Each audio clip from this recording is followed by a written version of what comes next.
ಒಮ್ಮೆ ಒಬ್ಬ ಬಡವನು ಮತ್ತು ಶ್ರೀಮಂತನೊಬ್ಬನು ಒಂದೇ ಊರಿನಲ್ಲಿ ವಾಸಿಸುತ್ತಿದ್ದರು.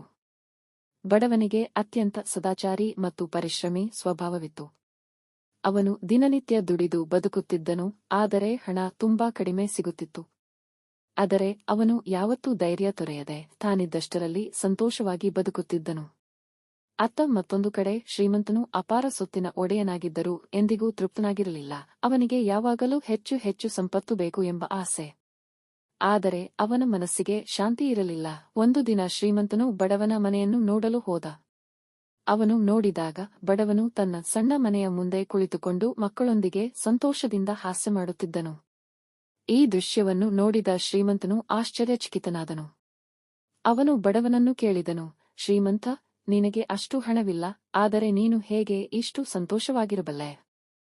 ಬಡವ, ನನಗೆ ಹಣ ಕಡಿಮೆ ಇರಬಹುದು, ಆದರೆ ನನಗೆ ಶ್ರಮದಲ್ಲಿ ಸಂತೋಷವಿದೆ. ನಾನು ದುಡಿದು ಸಂಪಾದಿಸುವೆ, ಮಕ್ಕಳ ಜೊತೆ ಸಮಯ ಕಳೆಯುವೆ. ಇದುವರೆಗೆ ನನಗೆ ಏನೂ ಕೊರತೆ ಕಂಡುಬಂದಿಲ್ಲ.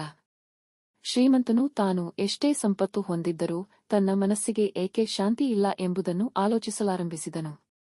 ಆ ದಿನದಿಂದ ಶ್ರೀಮಂತನು ತನ್ನ ಮನೆಯಲ್ಲಿ ಕೆಲಸ ಮಾಡುವ ಜನರೊಂದಿಗೆ ಸಹಾನುಭೂತಿಯಿಂದ ವರ್ತಿಸಲು ಪ್ರಾರಂಭಿಸಿದನು. ಅವನು ಅಹಂಕಾರವನ್ನು ಬಿಟ್ಟು ಸಹೃದಯತೆಯಿಂದ ಬದುಕಲು ಪ್ರಯತ್ನಿಸಿದನು.